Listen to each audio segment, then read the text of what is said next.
আসসালামু আলাইকুম। সবাই কেমন আছেন? আশা করি ভালোই আছেন। আমি আলহামদুলিল্লাহ ভালো আছি। তো আজকে আমি রান্না করব ডিম ভাপা। প্রথমে আমি একটা পাত্র নিলাম, নিয়ে একটা একটা করে ডিম দিয়ে দিচ্ছি। আমি দুটো ডিম দিয়েছি, আরেকটা ডিম দিলাম, তিনটা ডিম। এখন তিনটা ডিমের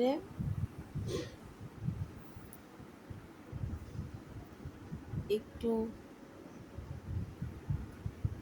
মরিচের গুঁড়া দিব, একটু লবণ দিব। মরিচের গুঁড়াটা আপনারা না দিলেও পারবেন, আপনাদের ইচ্ছা মতন। আমি একটু মরিচের গুঁড়া দিলাম। তো ডিমটার ভাপ দিয়ে সিদ্ধ করে নিয়ে আসছি। আর ছোট ছোট বগুড়ার আলু সিদ্ধ করে আমি ছিলে নিয়েছি। তো এখন আমি হলুদের গুঁড়া, মরিচের গুঁড়া, আদা রসুন নিয়েছি, আর জিরার গুঁড়া নিয়েছি। প্রথমে আমি ফ্রাই প্যানে তেল দিয়ে দিয়েছি, আর ডিমগুলো একটু ভেজে নেব। আমি একে একে ডিমগুলো সব দিয়ে দিচ্ছি।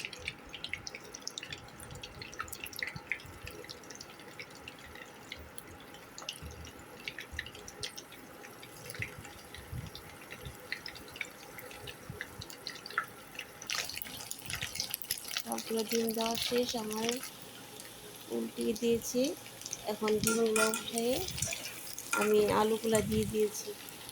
আলুগুলো একটু লাল লাল করে ভাজা হয়ে গেলে আমি তেলের মধ্যে একটু পেঁয়াজ কুচি দিয়ে দিলাম। পেঁয়াজ কুচিটা লাল লাল করে ভাজা হলে একটু আদা রসুন দিয়ে দিলাম। আদা রসুন ভাজা হয়ে গেলে একটু পানি দিয়ে দেব, একটু মরিচের গুঁড়া, হলুদের গুঁড়া, একটু লবণ দিয়ে দিলাম। দিয়ে ভালো করে মশলাটা কষিয়ে নিলাম। নিয়ে আমি ডিম ডিম ভাজা আর আলু ভাজাটা দিয়ে দিলাম। দিয়ে ভালো করে একটু নাড়াচাড়া দিব। আমি টমেটো দিয়েছিলাম, আমি দেখাতে ভুলে গিয়েছি।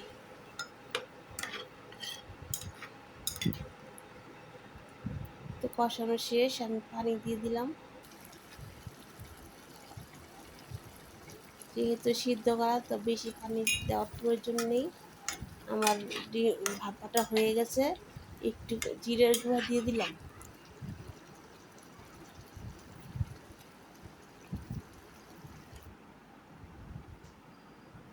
দেখেন কত সুন্দর কালার হয়েছে, আর খেতে অনেকটা মজা হয়েছে। আপনারা বাসায় ট্রাই করে দেখবেন কেমন হয়েছে। তো আল্লাহ হাফেজ।